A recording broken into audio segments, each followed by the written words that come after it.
ভারতের সত্য জানার জন্য এখন আর প্রমাণ লাগে না, লাগে ভলিউম। কে কত জোরে বলছে, কে কতবার বলছে, আর কে কতটা আবেগ মিশিয়ে বলছে, এই তিনটেই আজ সত্য নির্ধারণের মানদণ্ড। তিরুপতির লাড্ডু বিতর্ক তার জীবন্ত উদাহরণ। একদিন কেউ বলল পবিত্র প্রসাদের ঘিতে পশুর চর্বি, পরদিন সবাই বলল হ্যাঁ হ্যাঁ আমরাও শুনেছি। তারপর রাজনীতিবিদরা বললেন প্রমাণ আছে, মিডিয়া বলল দেশ কাঁপানো খবর, আর সোশ্যাল মিডিয়া সিদ্ধান্ত দিয়ে দিল দোষী সাব্যস্ত। তারপর বিজ্ঞান এলো নীরবে, লাজুকভাবে, চার্জশিট হাতে। আর তখন দেখা গেল যা এতদিন বলা হচ্ছিল সেটা ঠিক বলা হচ্ছিল মাত্র, সত্য ছিল না। কিন্তু তাতে কি, ততক্ষণে ক্ষতি যা হওয়ার হয়ে গিয়েছে। এই গল্পটা আসলে লাড্ডু নিয়ে নয়, এটা ঘি নিয়েও নয়, এটা একটা দেশের পাবলিক ডিসকোর্স কিভাবে চলে সেই গল্প। অভিযোগটা কি ছিল মনে আছে? অভিযোগটা ছিল ভয়ঙ্কর, ভয়ঙ্কর বললেও কম বলা হবে। বলা হয়েছিল তিরুপতির পবিত্র প্রসাদ, যেটা কোটি কোটি মানুষ বিশ্বাস আর ভক্তি নিয়ে গ্রহণ করেন, সেই লাড্ডু নাকি বানানো হয়েছে পশুর চর্বি দিয়ে। শূকরের চর্বি, গরুর চর্বি, মাছের তেল, যা খুশি। এটা শুধু খাদ্য ভেজাল নয়, এটা ধর্মীয় অপমান, ইচ্ছাকৃত অপবিত্রতা। এই অভিযোগ তুললেই কি হয় সবাই জানে, মানুষের রক্ত গরম হয়, যুক্তি ছুটি নেয়, প্রশ্ন ছুটি নেয়, শুধু থাকে আবেগ। সেই আবেগের ওপর দাঁড়িয়ে রাজনীতি হয়, টিভি শো হয়, ইউটিউব ভিউ বাড়ে। ছোট্ট একটা বিরক্তিকর প্রশ্ন ছিল, কিন্তু এই পুরো শোরগোলের মধ্যে একটা ছোট্ট বিরক্তিকর প্রশ্ন, প্রমাণ কোথায়? এই প্রশ্নটা খুব একটা জনপ্রিয় হয়নি, কারণ প্রমাণ চাইলে অপেক্ষা করতে হয়, আর অপেক্ষা করলে আগুন জ্বালানো যায় না। প্রথমে ধাক্কা, যে ঘি নিয়ে এত চিৎকার সেটা দিয়ে লাড্ডু বানানো হয়নি। এসআইটি চার্জশিট খুললেই প্রথমেই যে সত্যটা চোখে পড়ে সেটা প্রায় অপমানজনক। যে ঘি পরীক্ষা করা হয়েছিল সেটা দিয়ে কোনোদিন লাড্ডু বানানোই হয়নি।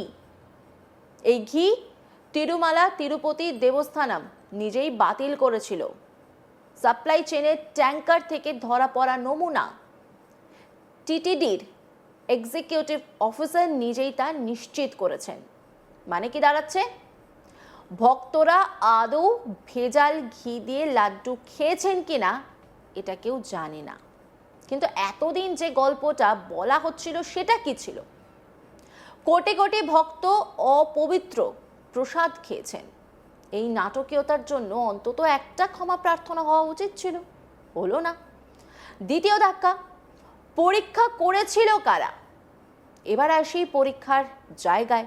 অনেকেই ভাবতে পারেন আচ্ছা কোনো বেসরকারি ল্যাব টাকা খেয়ে রিপোর্ট দিয়েছে। না, এটা করলে গল্পটা আরো রোমাঞ্চকর হতো, কিন্তু বাস্তবটা বড্ড নিরস। পরীক্ষা করেছে ICAR, national dairy research institute, Karnal, NDDB, calf centre, Anand. এগুলো সেই সব জায়গা যেখানে বিজ্ঞানীরা রাজনীতির পোস্টার দেখে রিপোর্ট লেখেন না, তারা টেস্ট টিউব দেখে রিপোর্টটা ফাইনাল করেন, লেখেন। শূকরের চর্বির গল্পটা কোথায় গেল? আইসিএআর যে পরীক্ষা করেছে তা ছিল পিসিআর ভিত্তিক। পিসিআর মানে ডিএনএ টেস্ট। মানে যদি শূকরের চর্বি থাকতো তার জেনেটিক চিহ্ন লুকিয়ে রাখার কোনো উপায় ছিল না। ফলাফল, 4টি নমুনার কোনোটাতেই লাড পাওয়া যায়নি। লাড মানে শূকরের চর্বি। এই এক লাইনে গোটা টিভি বিতর্কের সেট ভেঙে পড়ার কথা ছিল, কিন্তু ভাঙেনি, কারণ টিভি স্টুডিও কংক্রিটের নয়, সত্যে ভাঙে না। এবার আসি কোলেস্ট্রলের মহান নাটকে। এনডিডিবি ক্যালপ সেন্টার ঘিয়ের রাসায়নিক প্রোফাইল পরীক্ষা করে। এখানে একটা ছোট্ট বৈজ্ঞানিক বিষয় আছে যেটা বুঝতে কোনো রকেট সায়েন্স লাগে না। পশুর চর্বিতে কোলেস্ট্রল থাকে, উদ্ভিজ তেলে থাকে না। রিপোর্ট কি বলছে? কোলেস্ট্রল পাওয়া যায়নি, ব্যাস এখানেই শেষ হওয়ার কথা। কিন্তু না, রিপোর্টে লেখা হলো পশুর চর্বি থাকার সম্ভাবনা খুবই কম। এই খুবই কম এই দুই শব্দ নিয়ে যে কাণ্ড হয়েছে তা গবেষণার বিষয় হতে পারে। টিভি স্টুডিওতে বলা হলো, দেখুন একেবারে উড়িয়ে দেওয়া হয়নি। হ্যাঁ, উড়িয়ে দেওয়া হয়নি, কারণ বিজ্ঞানী আর রাজনৈতিক বক্তার মধ্যে একটা পার্থক্য আছে। বিজ্ঞানীরা ঈশ্বর নন, তারা শতভাগ নিশ্চয়তার দাবি করেন না যতক্ষণ না কিছু ধরা পড়ে। কিন্তু কোলেস্ট্রল না থাকলে পশুর চর্বি থাকার গল্পটা বিজ্ঞানের ভাষায় শেষ। বিজ্ঞানী বলছেন এক কথা, রাজনীতি আর এক কথা। ভেটেরিনারি বিজ্ঞানী ডক্টর সাগরে রামদাস রিপোর্ট দেখে পরিষ্কার বলেছেন, পশুর চর্বির অভিযোগ সত্য নয়, বরং যা পাওয়া গেছে তা হলো পাম অয়েল আর পাম কার্নেল অয়েল। এখানে এসে গল্পটা একটু বদলায়। আসল কেলেঙ্কারি যেখানে, সেখানে আলো নেই। এই ঘিতে আসল ঘি ছিল খুবই কম। ঘির একটা প্রাকৃতিক চিহ্ন, বিউটেরিক অ্যাসিড, তার পরিমাণ এত কম যে ল্যাব বলছে মাপাই যায়নি। তার বদলে কি? পাম অয়েল, পাম স্টিয়ারিন, পাম কার্নেল অয়েল, সস্তা, ইন্ডাস্ট্রিয়াল, লাভজনক। আর এই ভেজাল ঢাকতে কি করা হয়েছিল? কেমিক্যাল, বিটা ক্যারোটিন রঙের জন্য, ল্যাকটিক অ্যাসিড স্বাদের জন্য, মনোগ্লিসারাইড টেক্সচারের জন্য, ঘি ফ্লেভার, ঘিয়ের গন্ধের ভান করতে। মানে এটা ভুল করে হয়নি, এটা রেসিপি মেনে হয়েছে। চার্জশিট কি বলছে? চার্জশিট বলছে AR dairy food private limited এই ভেজালের মূল কেন্দ্র। উত্তরপ্রদেশের এক প্ল্যান্টে পরিকল্পিতভাবে এই ভেজাল ঘি তৈরি করা হয়েছিল। এটা দুর্নীতি, এটা প্রতারণা, এটার শাস্তি হওয়া উচিত। কিন্তু আশ্চর্যের বিষয় কি জানেন? এই সত্যিকারের অপরাধটা নিয়ে খুব বেশি চিৎকার হয়নি। চিৎকার হয়েছে এমন একটা অভিযোগ নিয়ে যেটা বিজ্ঞান প্রমাণ করেনি। রাজনীতি কেন অপেক্ষা করলো না? কারণ অপেক্ষা করলে আবেগ ঠান্ডা হয়, আর আবেগ ঠান্ডা হলে ভোট গরম রাখা যায় না।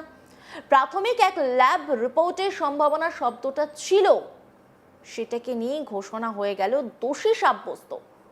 মিডিয়া কোথায় ছিল? এই প্রশ্নটাই সবচেয়ে অস্বস্তিকর।